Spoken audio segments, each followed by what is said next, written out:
Irmãos, Filipenses capítulo 4, Filipenses capítulo 4, versículo 5 ao versículo 9. A palavra diz assim, Filipenses 4, do verso 5 ao verso 9. Seja a vossa moderação conhecida de todos os homens. Perto está o Senhor. Não andeis ansiosos de coisa alguma. Em tudo, porém, sejam conhecidas diante de Deus as vossas petições, pela oração, pela súplica, com ações de graças. E a paz de Deus, que excede todo entendimento, guardará o vosso coração e a vossa mente em Cristo Jesus. Finalmente, irmãos, tudo que é verdadeiro, tudo que é respeitável, tudo que é justo, tudo que é puro, tudo que é amável, tudo que é de boa fama, e se alguma virtude há, e se algum louvor existe, seja isso o que ocupe o vosso pensamento. O que também aprendestes e recebestes e ouvistes e vistes em mim, isso praticai, e o Deus de paz será convosco. Amém? Pai, quero orar em nome de Jesus, quero te dar graça pelos meus irmãos que estão aqui, para te louvar, para te render graças e para receber também da tua palavra. Que neste momento, ó Deus, a tua palavra faça aquilo, Senhor, que nós mais precisamos, ó Deus, para que nós possamos viver uma vida de paz na sua presença. É o que eu oro no nome de Jesus. Amém. Irmãos, o texto diz assim, seja isso o que ocupe o vosso pensamento.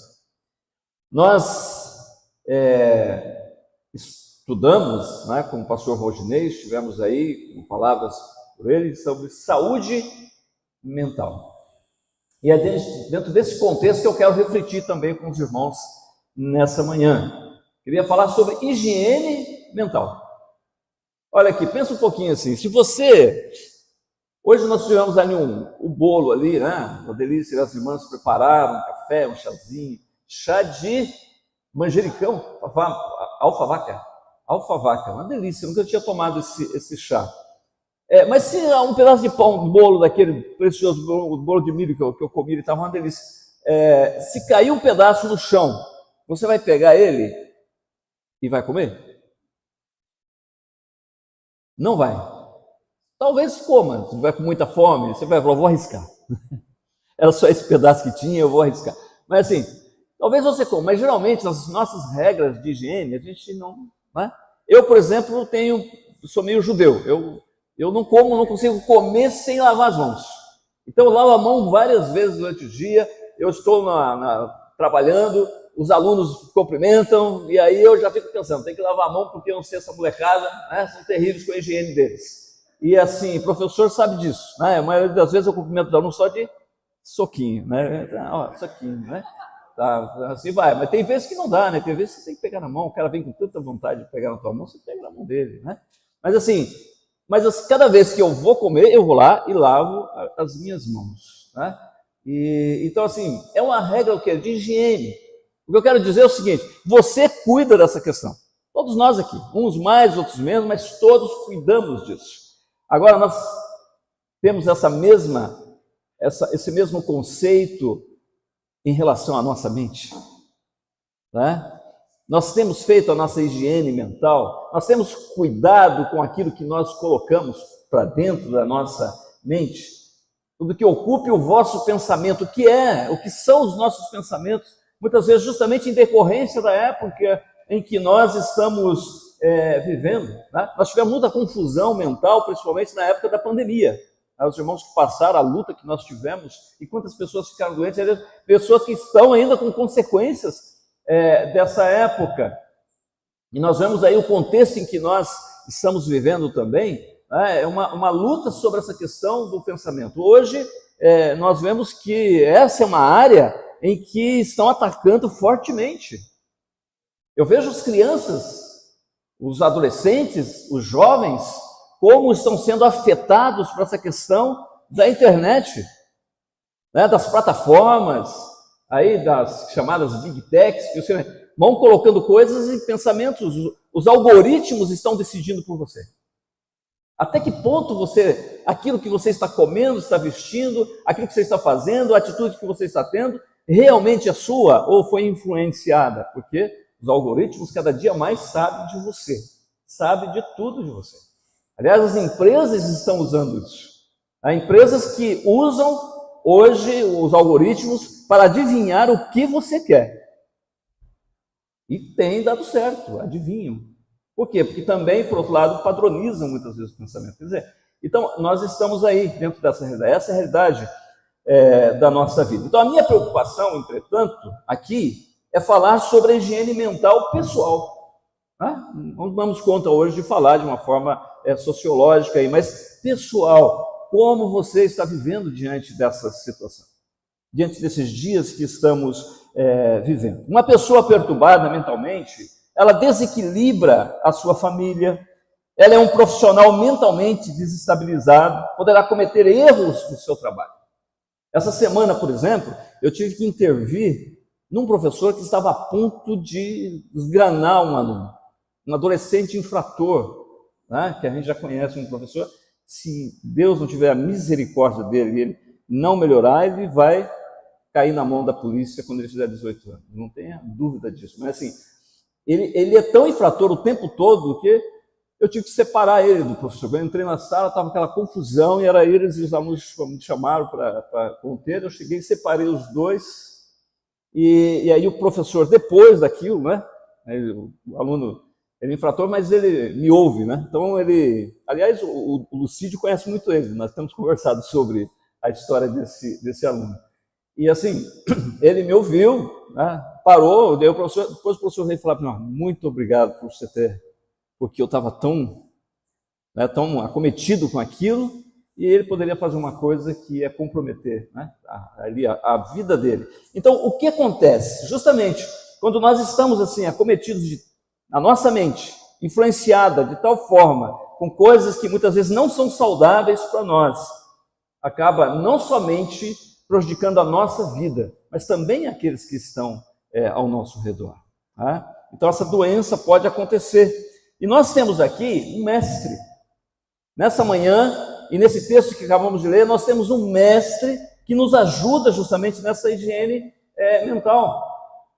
O apóstolo Paulo era uma pessoa que aqui, nós já falamos do contexto, né? Ficamos repetindo muitas vezes isso, mas quando ele escreve aqui, ele estava numa prisão domiciliar. Ele estava ali ao lado de alguém que estava, um soldado, né, que acompanhava ele, e os recursos que ele tinha que pagar ali a sua prisão, os irmãos estavam contribuindo, inclusive as contribuições dos filipenses, que ajudavam ele no sustento dele ali naquela prisão. E agora ele escreve para esses irmãos, e qual nós falamos que é até a epístola da alegria, mesmo em meio a essa situação.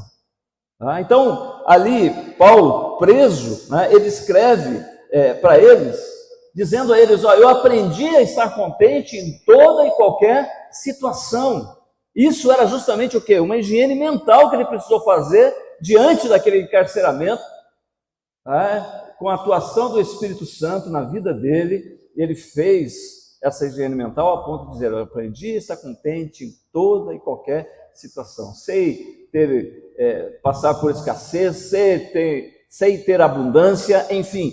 Paulo estava ali dizendo isso àqueles irmãos, e é uma pessoa qual nós chamamos de mestre, justamente para nos ensinar nesses momentos, né? Ao ponto quando ele disse: tudo posso naquele que me fortalece. E diante disso, quero dizer aos irmãos, pessoalmente, o que o Paulo nos ensina aqui, quais são os passos que nós temos que dar para ter uma higiene mental, para fazer uma higiene na nossa mente, diante do contexto que cada um de nós aqui vivemos. Você aplica na sua vida, na sua relação com Deus, com a sua família, com o próximo, em relação àquilo que Paulo está aqui sugerindo a nós. Primeiro, no versículo 5, ele fala assim: primeiro passo que devemos dar para fazer uma higiene mental em nós: seja a vossa moderação conhecida de todos os homens. Perto está o Senhor. A primeira coisa que ele diz para nós aqui, que uma pessoa deve revelar no seu comportamento,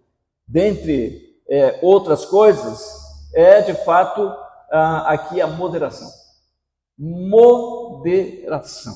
Eu sei que é uma palavra que não é a palavra dos nossos dias. Não é a palavra que o mundo vive, mas é o que Paulo está pedindo para nós, para que nós possamos ter uma boa mente. Para que isso seja o que ocupe o nosso pensamento. Moderação.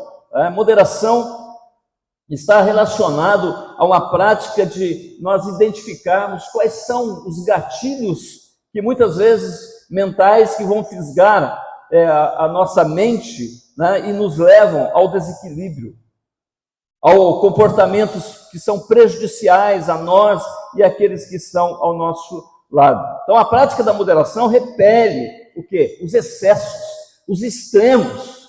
Por isso que eu estou falando que hoje em dia não é dia que é uma mensagem tão politicamente correta, no sentido de vocês terem aceitação, mas é correta nos olhos de Deus, é correto para a sua vida. E talvez justamente nesse momento seja a mensagem e orientação de Paulo que talvez nós mais precisamos. Porque a tendência nossa, influenciada aí por esses algoritmos, é nós, de repente, buscarmos os excessos, buscarmos os extremos. E a moderação vai sendo ficada de lado, porque de repente nós queremos fazer sucesso, nós queremos ser ouvido. Então, Paulo fala assim, no verso 9, ele fala: o que também aprendestes, recebestes e ouvistes e vistes em mim, isso praticai, e o Deus da paz será convosco. Paulo está falando de uma coisa que ele estava vivendo. Paulo falou: olha, olhem para mim, aquilo que eu estou fazendo, que eu estou praticando, vocês pratiquem. E ele era justamente orientando eles a serem moderados. Né? Então Paulo não está dizendo para eles e para nós, li um livro, um teórico, e o teórico ele estava falando uma coisa que ele estava vivendo na prática, na sua vida. Então Paulo estava dando conselho nesse sentido da moderação. Então por isso é importante nós olharmos para a nossa vida, em que área você está precisando de moderação neste momento. Por isso estou falando do lado pessoal nosso, né? Porque nós não damos conta de cuidar, muitas vezes, de coisas que estão muito longe, externas a nós, mas a sua vida você pode começar. O senhor Valdinei falou aqui justamente, se tem alguém que você pode ter algum poder na sua vida, é sobre você. Então, nesse sentido, em que área da sua vida está precisando de mais moderação, de fazer, de repente, uma higiene mental? Na sua caminhada aí, no seu movimento, que nós aprendemos aqui, se movimentar, você tem se movimentado de alguma forma ou não?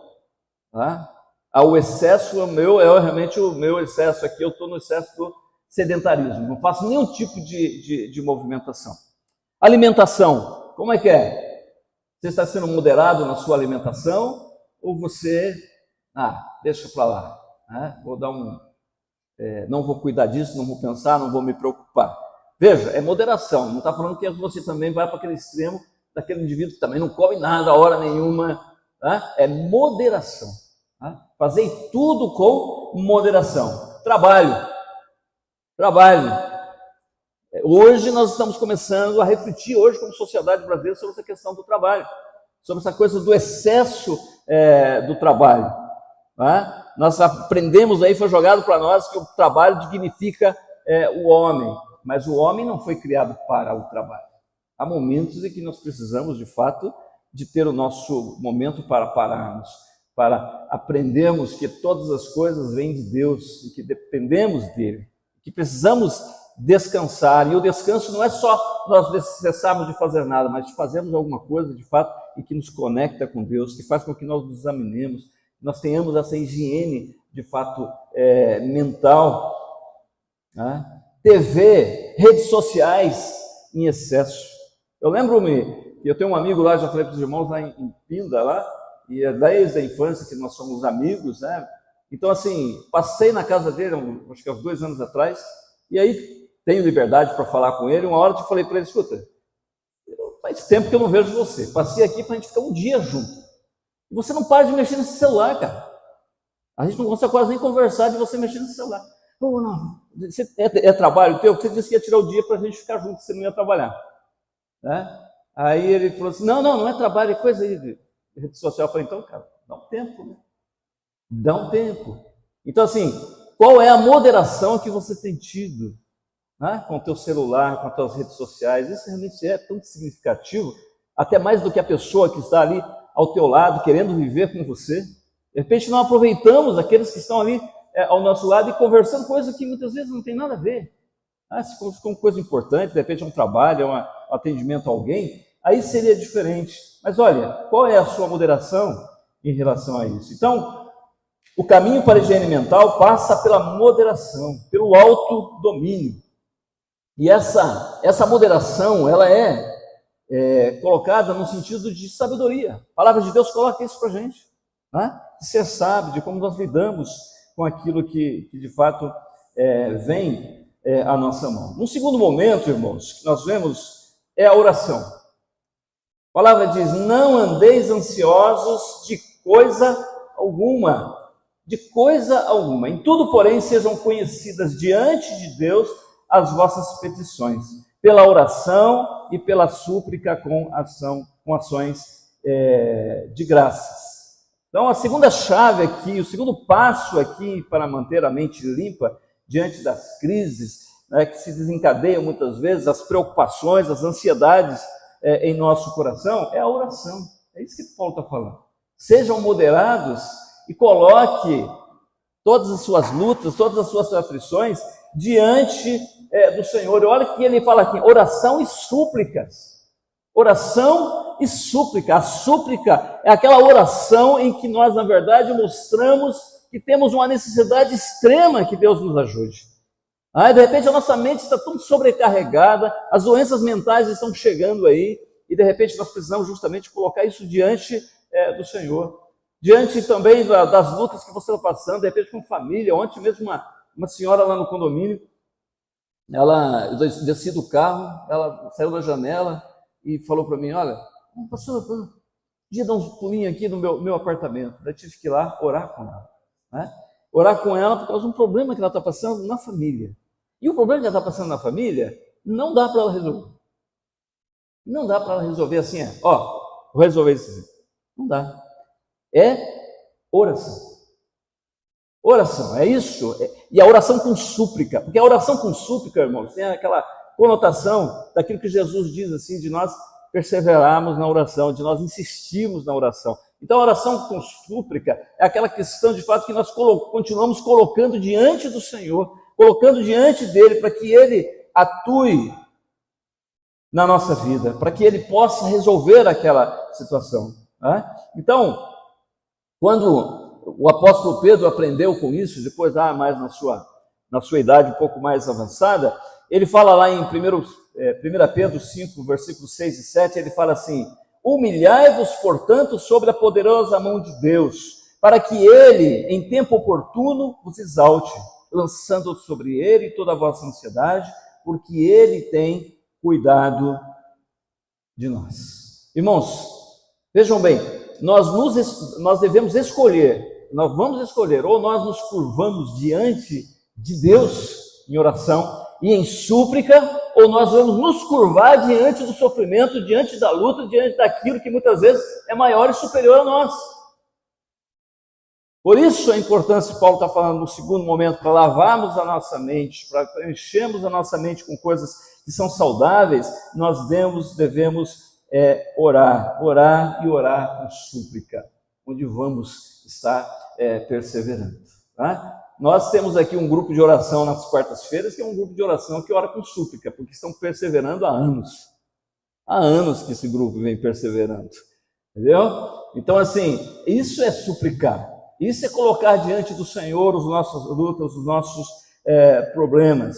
Né? E a palavra nos diz que se nós olharmos apenas para os problemas, eles parecerão cada vez maiores. Mas se nós olharmos para Deus, eles podem não desaparecer, mas Deus será maior do que eles. Porque você está olhando para Deus e não para o problema. aquela luta, aquele problema, vai passando e tendo uma visão diferente, porque o teu olhar é para o Senhor. Então, o resultado da oração, como processo de higiene da alma diante de Deus, aparece no versículo 7 do capítulo 4 que nós lemos. Ele diz: e a paz de Deus, que excede todo entendimento, guardará o vosso coração e a vossa mente em Cristo Jesus.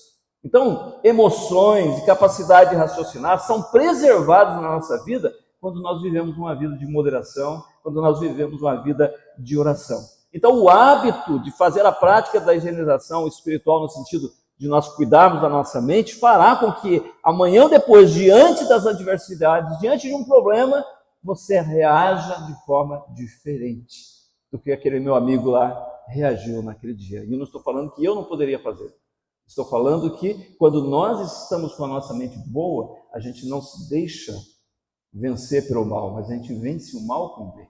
Porque a mente de nós é a mente de Cristo. É isso que Paulo estava falando. Por isso é importante nós colocarmos dentro desse contexto e lembrarmos de sermos moderados no Senhor, de orarmos ao Senhor com súplicas, para que a nossa mente esteja sendo trabalhada a cada instante, a cada momento com o Senhor. Ainda diz o texto assim para nós: finalmente, irmãos, tudo que é verdadeiro, tudo que é respeitável, tudo que é justo, tudo que é puro, tudo que é amável, tudo que é de boa fama, se alguma virtude, se algum louvor existe, se isso seja isso o que ocupe o vosso pensamento. O apóstolo Paulo ainda dá um terceiro momento, terceiro passo, ele fala sobre a meditação, a importância da meditação para que nós possamos higienizar a nossa mente. Ainda há pouco de manhã eu estava fazendo aquela meditação que o pastor Valdinei faz também, ele faz uma meditação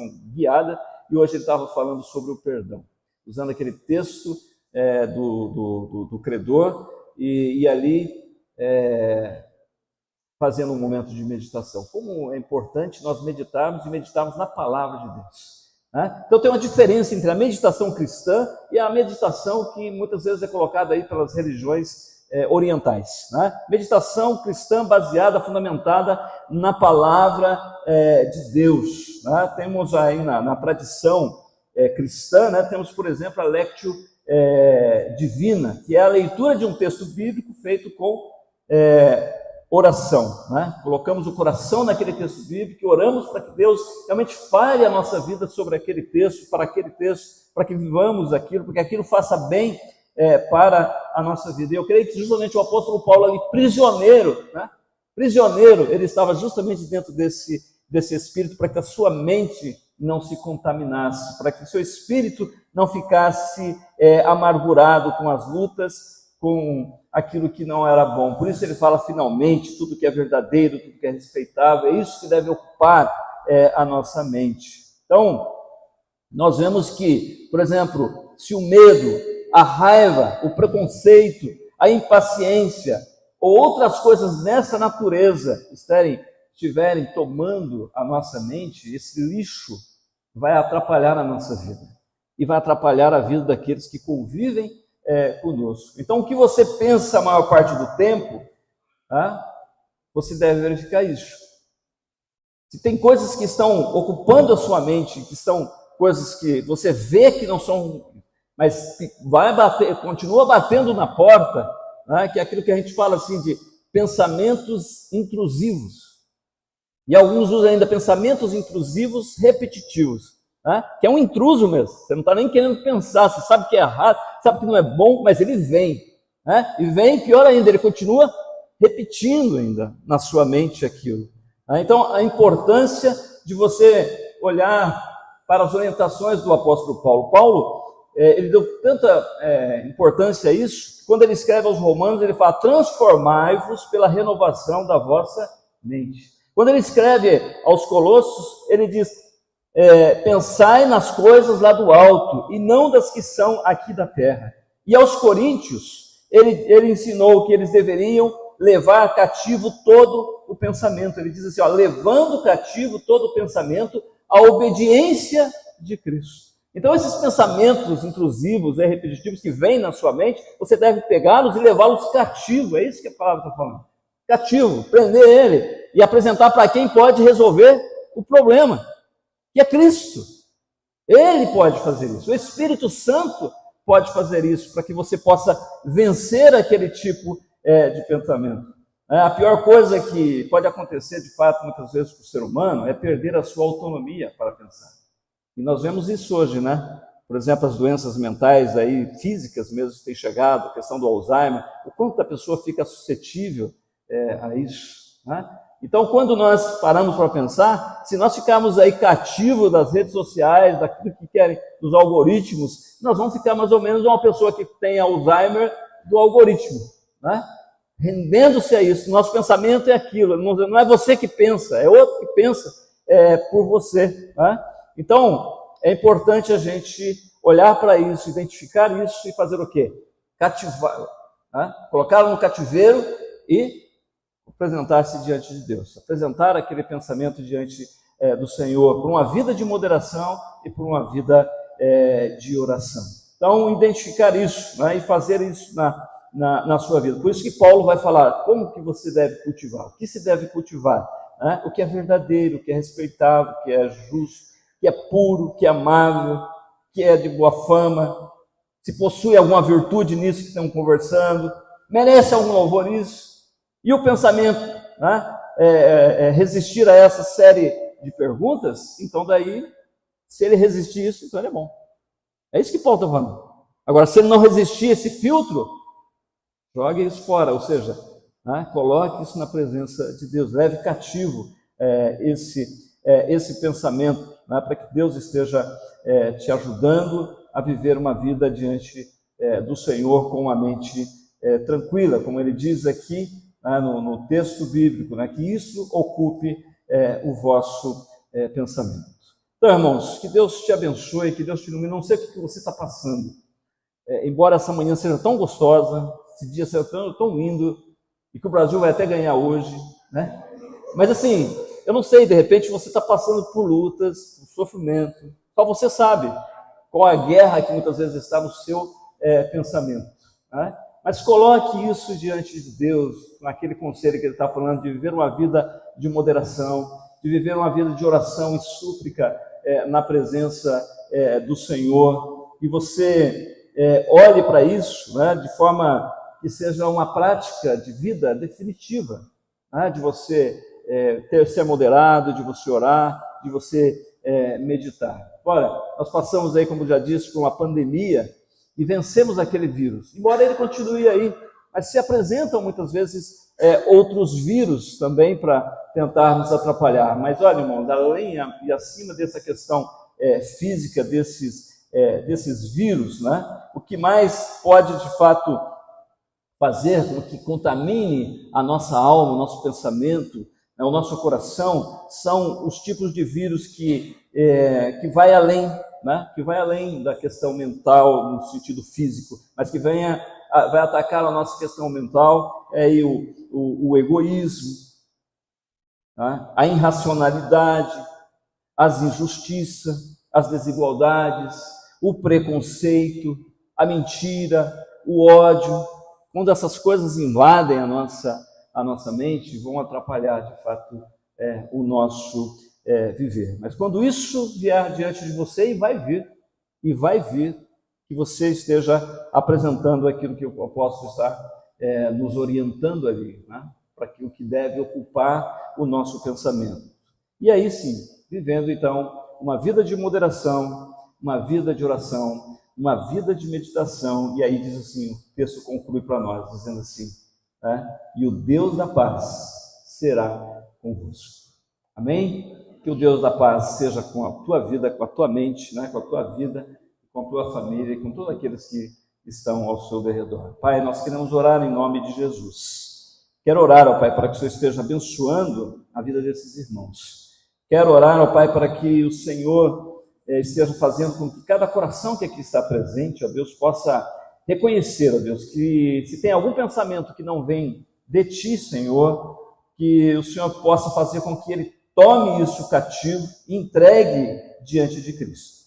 E que com a tua ajuda, Senhor, ele não seja dominado por esses tipos de pensamento, mas que possa ser fortalecido pelo teu Santo Espírito. E neste momento, ó Pai, que ele possa retirar isso da sua mente e que ele possa tornar cativo e apresentar ao Senhor Jesus, que pode fazer com que haja liberdade, porque quando o Filho nos liberta, verdadeiramente nós somos livres. Abençoe a tua igreja, abençoe a vida de cada um desses irmãos, que essa hora santa fique guardada no nosso coração. É o que eu oro em nome de Jesus. Amém. Amém, irmão.